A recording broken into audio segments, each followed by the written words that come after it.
Mukama yeebazibwe. Amanya agange bampita Nakawoya Harriet Twesije. Nsabira ku Glorious Church of Christ Bunamwaya esumbibwa omusumba Isaac ne Prosi Kitooka eyo gye tuweerereza ne Mama Ruth Mubiru. Era mwebaza nnyo okumpa omukisa guno okubanga ngenda okwongerayo enjiri ey'obwakabaka bwa Katonda. Ndi mufumbo ku ekisa kya Katonda nafumbirwa omwami Twesije Moses. Olunaku olwaleero tugenda kwogera ku Mwoyo Omutukuvu, oyo mukwano gwaffe, oyo atubudaabuda, oyo atuwa amagezi, oyo omulungamya waffe, emirembe gyaffe, essuubi lyaffe, obulamu obusinga obulamu bwonna, okweyagala okusinga okweyagala kwonna, essuubi erisinga essuubi lyonna, ye mukwano gwaffe, ye mubeezi waffe, oyo abeerawo atabulawo mu kulaba ennaku. Oyo ye mukwano gwaffe gwe ngenda okwogerako. Mukama waffe Yesu Kristo gwe yatulekera, bwe yali agenda yagamba nti nno mbalekedde Omwoyo Omutukuvu, era Kristo ali mu ffe ku lw'Omwoyo Omutukuvu. Oyo gwe tugenda okuba nga tweyongerayo mu maaso okwogerako. Katwebaze. Omukwano Omwoyo Omutukuvu nkweyanziza gwatusobozesezza okuba nga tugabana ekigambo kino. Nzikiriza ng'ogenda kweyongerayongera okutulungamya n'okutuyigiriza n'okutwebikkulira mu linnya erya Yesu Kristo Omwana wa Katonda omulamu. Amiina. Ndi musanyufu nnyo kubanga njogera ku mawulire amalungi aga Mukama waffe Yesu Kristo. Kati Omwoyo Omutukuvu ono nga tetunnaba kugenda ku kintu kirala kyonna tulina okumanya nti no buli kiseera oyina okumanya nti no Omwoyo Omutukuvu yakulungamya omutima gwo buli kiseera leka gukyukirenga Omwoyo Omutukuvu, oba mu bizibu oba mu mirembe oba mu buli mbeera yonna obeerenga n'endowooza ey'Omwoyo Omutukuvu. Kubanga Omwoyo Omutukuvu eriffe abaalokoka abaana ba Katonda atuulira ddala munda mu ffe. Kyekirabo ekyatuweebwa bwe twakkiriza Mukama waffe Yesu Kristo.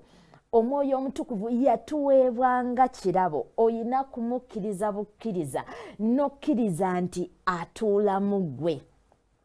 Last time twalaba ekyawandiikibwa mu kitabo ky'Abakolinso ekisooka essuula ya 6 olunyiriri okutandikira ku 17 n'okukkirira wansi nga tulaba nti no ffe tuli yeekaalu ya Mwoyo Omutukuvu era Omwoyo Omutukuvu atudde mu ffe. Bino ebintu oyina kukkiriza bikkirize.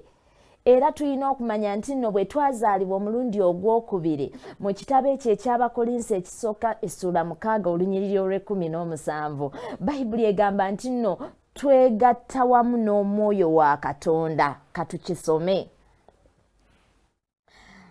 Bayibuli egamba nti no naye eyeegatta ne Mukama waffe gwe mwoyo gumu.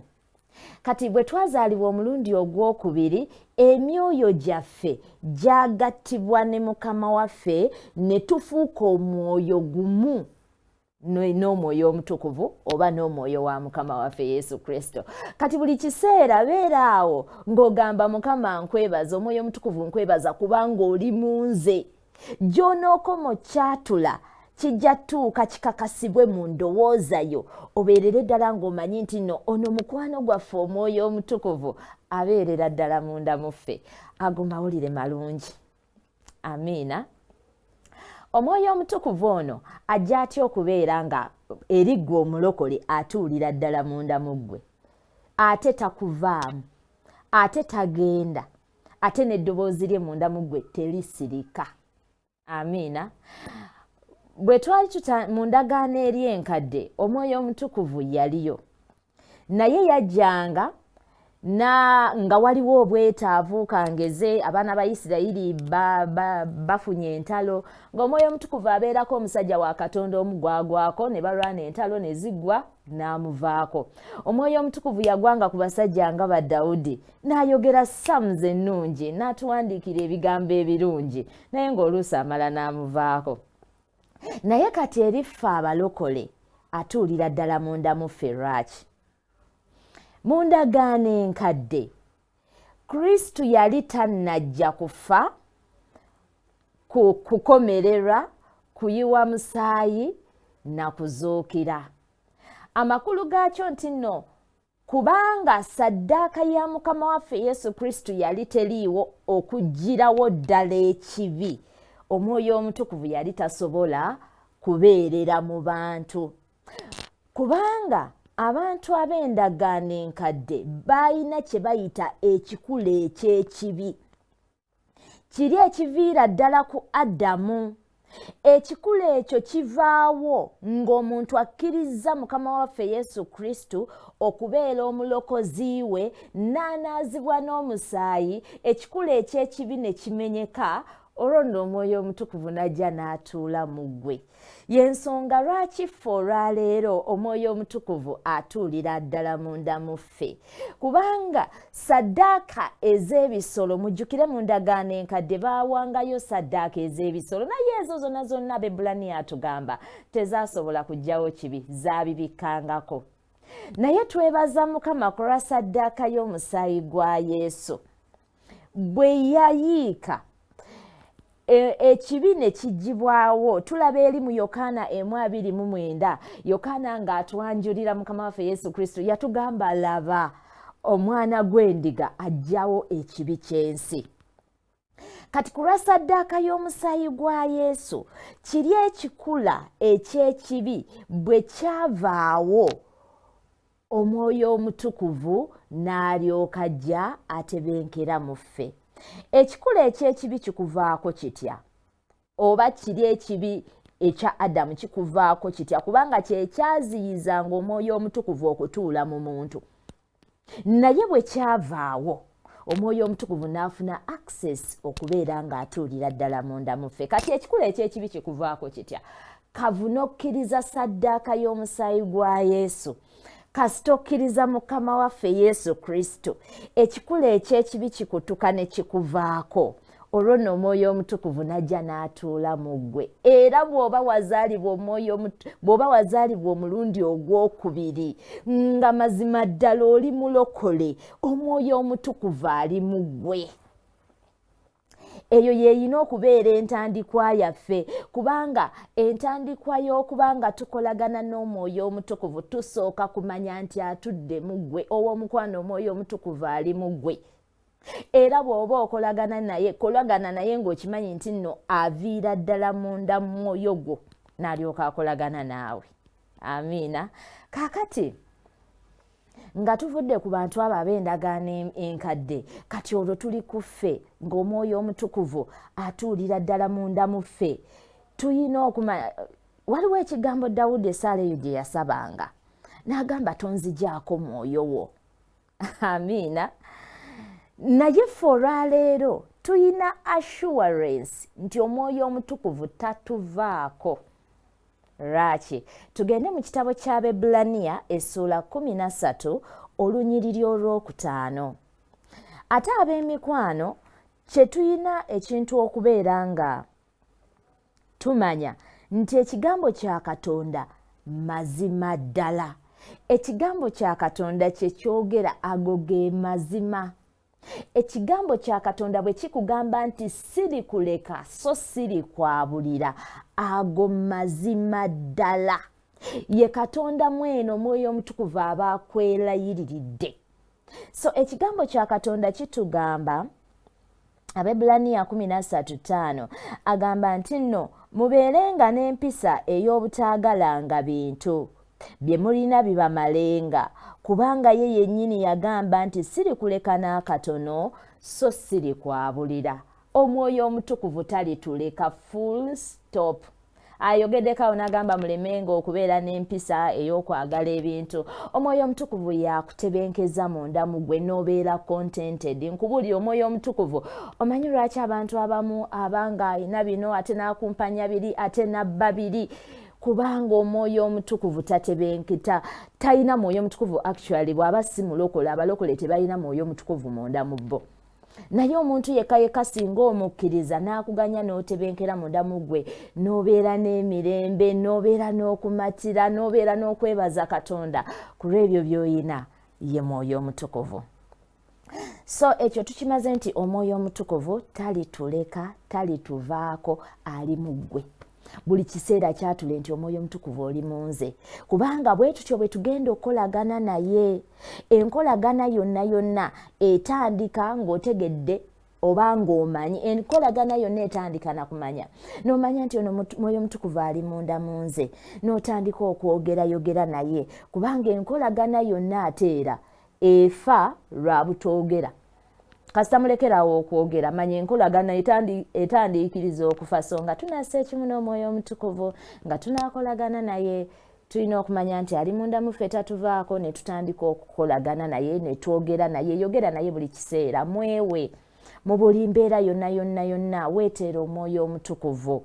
Ebintu nga biganye todduka, weeteera omwoyo omutukuvu. Ebintu nga birungi, weebaza omwoyo omutukuvu mu buli mbeera yonna. Emitima gyaffe ow'omukwano, leero nkusabye omutima gwo gukyuke okuddamu okwesiga omwoyo omutukuvu. Bwe buwanguzi bwaffe bwokka. Amiina. Kaakati omwoyo omutukuvu nno alina ebirungi bingi, ate tatuvaako, ate mukwano gwaffe. Ekyo nja kiddiŋŋana otegeere nti ali munda mu ggwe. Naye olwaleero njagala ngabaneko ebigambo 3 ebiri mu Bayibuli ebyogera ku mwoyo omutukuvu. Ebigambo ebyo buli omu abasinga buli omu abikwata bubwe, naye olwaleero katubyogereko. Waliwo ekigambo kye bayita grieving the Holy Spirit, oba okunakuwaza omwoyo. Ne wabeerawo kye bayita quenching the Holy Spirit, oba okuzikiza omwoyo. Ne wabeerawo kye bayita blaspheming the Holy Spirit, oba okuvoola omwoyo. Twogedde ku mukwano gwaffe ono ow'olubeerera. Tewali muntu yandyagadde kukwenkinga mukwano gwe oba kuzikiza mukwano gwe. Tewaliwo muntu yandyagadde kunakuwaza mukwano gwe. Tewaliwo muntu yenna yandyagadde kuvoola mukwano gwe. Kati omwoyo omutukuvu mukwano gwaffe tugenda kumanya olwaleero tumuvoola tutya. Actually abalokole tebavoola mwoyo omutukuvu, tugenda kukiraba. Naye ate omwana wa Katonda osobola okunakuwaza omwoyo, osobola okuzikiza omwoyo. Okuvoola kw'abali abatannalokoka tugenda kuba tubiraba. Katutandike ne grieving the Holy Spirit, oba okunakuwaza omwoyo. Tugendere ddala mu kitabo kya Abefeso.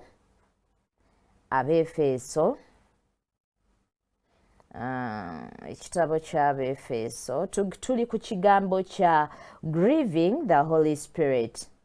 Abefeso essuula 4 olunyiriri olw'30. Tugenda kulaba mukwano gwaffe ono tumunakuwaza tutya. Abefeso essuula ya 30 egamba nti so temunakuwazanga mwoyo mutukuvu owa Katonda eyabateesaako akabonero okutuusa olunaku olw'okununulibwa. Kati bw'oba osoma Bayibuli ebiseera ebisinga otegeera kyabadde ategeeza, ogenda waggulu w'olunyiriri lw'osomye ne wansi waalwo. Ebiseera ebisinga waliwo kye bayita interpretation, oba ebiseera ebisinga waliwo okunnyonnyola okwolwo olunyiriri lw'oba osomye waggulu waalwo ne wansi waalwo. Kati tutegeera tutya engeri gye tugrivingamu omwoyo omutukuvu oba gye tunakuwazaamu omwoyo omutukuvu? Tukkirira wansi ne tumanya. Bw'amaze ogamba temunakuwaza mwoyo, olw'31 agamba nti okukaawa kwonna n'obusungu n'obukambwe n'okukaayana n'okuvumanga bibavengamu awamu n'ettima, era mubeerenga n'obulungi mwekka na mwekka.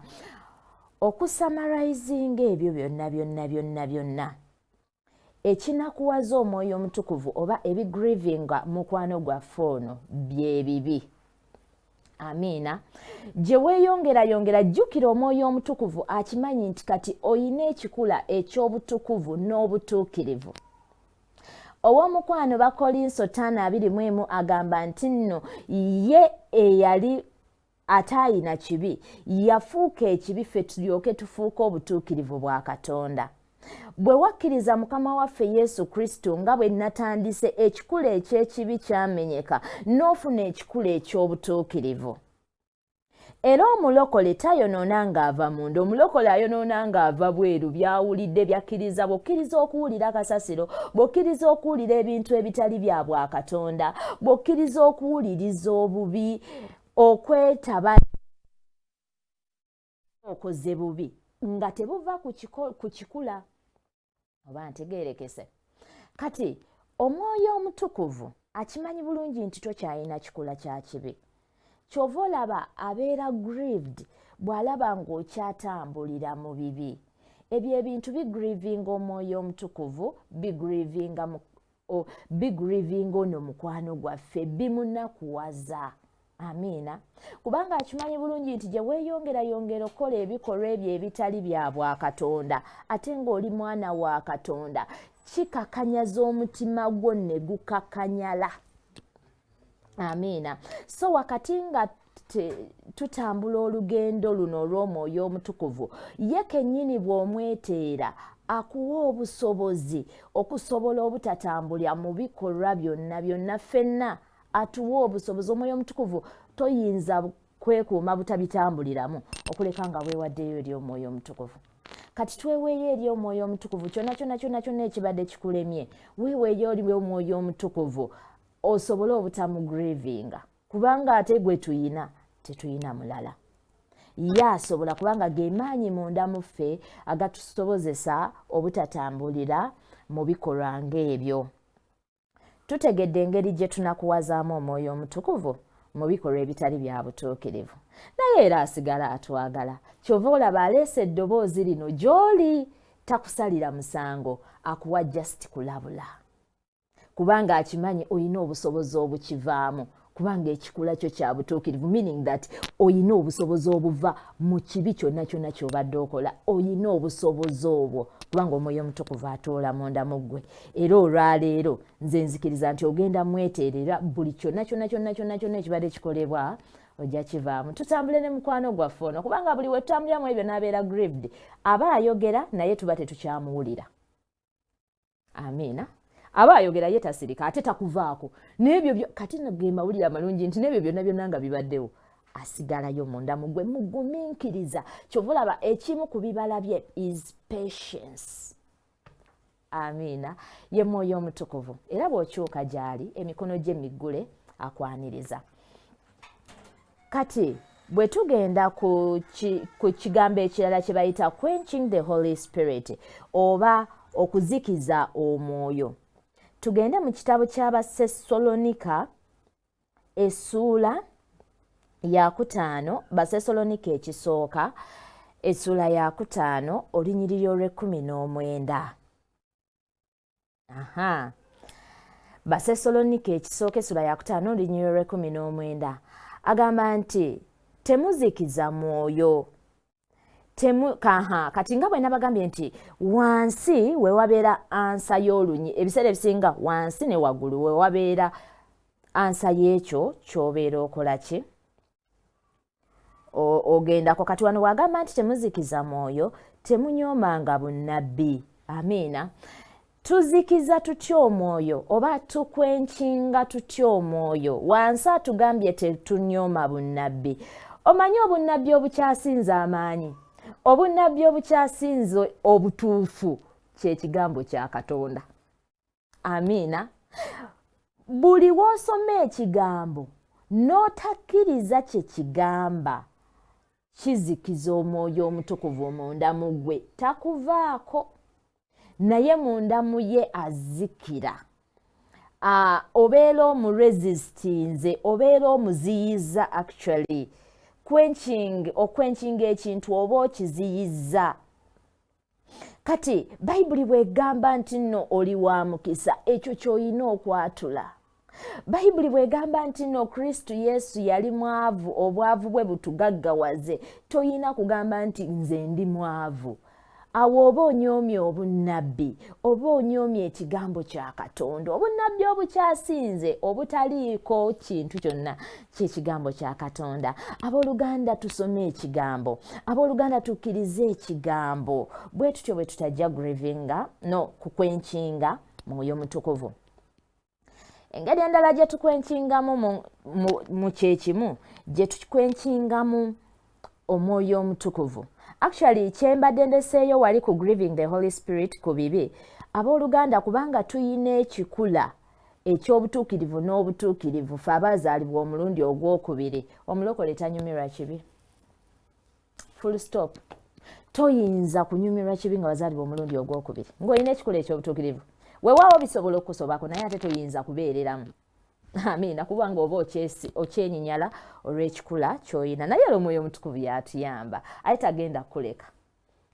Ayina desire okukitujjamu. Nga tukyeyongerayo waliwo embadde nsimbi akati ku quenching the Holy Spirit. Engeri endala gye tukwenkingamu Holy Spirit kwe kukeera enkya n'akugamba nti nno genda osabire omuntu oyo ne weenyooma. Oba n'akuwa word of knowledge oba n'agamba genda obuulire omuntu oyo enjiri. Either ne weenyooma oba n'otya oba n'ogamba naamutandika ntya nze. Buli Omwoyo Omutukuvu lwakuwa instruction ku bibala bye oba ku birabo bye gikole. Kubanga kangeze waliwo ebirabo ebyokuwonya, waliwo ebirabo ebyokukola ebyamagero, ekirabo ekyokusomesa, ekirabo ekyokwogera ennimi, ekirabo ekyokuvuunula ennimi. Omwoyo Omutukuvu bw'akugamba ekintu kyonna nti kikole n'otakikola kiba kitegeeza oba omukwenkinze oba omuhindarinze oba omuresistinze. Amiina. So olwaleero bintu bingi Omwoyo Omutukuvu byakugamba. Asobola okuba ng'otambula n'osanga omulema n'akugamba genda omuteekeko emikono, kubanga ye Omwoyo Omutukuvu alaba nti aba alaba ekirabo gwe kyotalaba. Bw'oyinza okuba tonnakizuula nti oliko ekirabo ekiwonya. Kati kubanga Omwoyo Omutukuvu muzadde akutandika mpola n'akuwaayo eddoboozi n'agamba genda osabire omuntu oyo, n'ogamba nze mbitidde. Awo nawonna oba omuresistinga, era bw'osukka ennyo omukubu muresistinga asigala ayogera naye oba tokyawulira ddoboozi lye, otuuka ekiseera hardeninga. So tweweeyo eri Omwoyo Omutukuvu tuleme omugrivinga, tuleme omukwenkinga, kubanga enjawulo nzibaawulidde nti bw'oziyiza ebirabo bye ku birabo bye n'akugamba kola kino n'otakikola obeera omuresistinga. Kaakati kansembyeyo ekigambo kye bayita blasphemy oba okuvvoola Omwoyo Omutukuvu. Okuvvoola Omwoyo Omutukuvu tugenda kisanga mu kitabo kya Matayo 12:31. Matayo 12:31 kankisome mangu mangu. Matayo 12:31. Agamba nti kyenva mbagamba nti abantu balisonyiibwa buli kibi n'ekyokuvvoola, naye okuvvoola Omwoyo tekulisonyiika. Nga bwe nabagambye eri principle nti osoma ebiri waggulu n'ebiri wansi. Kye bayita okuvvoola Omwoyo Omutukuvu kwe kugaana emirimu gya Mukama waffe Yesu Kristo n'ogamba ebyo tebiriiyo. Era omuntu avvoola Omwoyo Omutukuvu ye muntu atannalokoka. Kye bayita okuvvoola Omwoyo Omutukuvu omulimu omukulu gwe mulimu gwa Mukama waffe ku mirimu gya Kristo. Omulimu omukulu gwe mulimu gwa Mukama waffe Yesu Kristo gwe yakola ku musaalaba.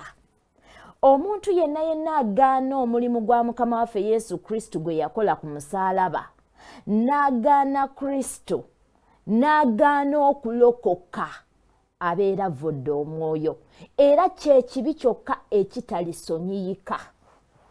Kyova olaba Bayibuli agamba nti byonna bisonyiibwa, naye ekibi eky'okuvvoola Omwoyo Omutukuvu tekirisonyiibwa. Ekibi ekitasonyiyibwa ky'ekyokugaana okulokoka, ky'ekyokugaana emirimu gya Kristo. Waggulu wali baali bagambye nti ebyamagero bikola lwa Beruzabeeri, nga bagaanya emirimu gye, nga bavvodde, nga bagaanya omukkiriza. kati naffe olwaleero omuntu bw'agaana okukkiriza mukama waffe yesu kristo, bw'agaana okukkiriza omulimu gwe yakola ku musaalaba, bw'agaana okukkiriza by'alabye, oyo talisonyiyibwa. Era enkomerero yaabwe ewandiikiddwa mu Yokaana 3:16 nti bw'atyo Katonda bwe yayagala ensi n'okuwaayo n'awaayo omwana w'omu yekka, amukkiriza aleme okubula naye afuna obulamu obutaggwaawo. Amukkiriza teguli musinga, naye atamukkiriza gujja musinga. So omuntu agaanye okulokoka ye yekka avodde omwoyo omutukuvu kyekibi ekitalisonyiyibwa. Omuloko bw'oba wakkiriza Yesu n'olokoka toli mu kategori eyo. Kaakati owooluganda era mu buufu obwo bwennyini nga tumaliriza, olwaleero dduka ekibi ekitasonyiyibwa. Kkiriza mukama waffe Yesu Kristo olokoke. Kkiriza ebigambo bino olokoke. Musembeze mu bulamu bwo. Mukkirize nti nno yafa, anti awo tuli ku mulimu. Mukkirize nti nno baamukomerera n'afa n'azuukira. Amiina. Awo ojja kuba ovudde mu kibi ekitasonyiika. Era ojja kuba omusonyiwe emirembe n'emirembe. Ate bwe tusonyiibwa emirembe n'emirembe. Bwe tutyo bwe tutambudde olwaleero ne mukwano gwaffe omwoyo omutukuvu, twewala okumuzikiza, twewala okumugrivinga. Abalokole tetukyayinza mu blaspheminga, tetukyayinza mu voola. So kati biri ebibiri tubyewale, ate era yagenda okutusobozesa. Oyo amaanyi gaffe, oyo essuubi lyaffe, oyo omwagalwa waffe. Amiina. Bw'oba okkiriza mukama waffe Yesu Kristo, gamba nti ayi Yesu, olwaleero nzikiriza n'omutima gwange nti wafa n'oziikibwa n'ozuukira. Era njatula n'akamwa kange nti ndokose. Omwoyo omutukuvu abanjagalire, emirembe gye gijjule emitima gyaffe, essanyu lye litwetooloole, obulungi bwe butusegulizenga, ekisa kye kitusembenga, amaanyi ge gatuwanirirenga. Omwoyo omutukuvu ye mukwano gwaffe, atuwambaatirenga. Kubanga era bw'oba omukkiriza kiba kitegeeza akuwambaatidde. Ebigambo bye birungi tebiggwaayo. Ge mawulire amalungi ge mbaleetedde olwaleero. Era Mukama abawa omukisa. Omwoyo omutukuvu akwagala nnyo. Jesus loves you so much and I love you so much because kubanga nina ekikola kye. Mukama abampeera omukisa. Amiina.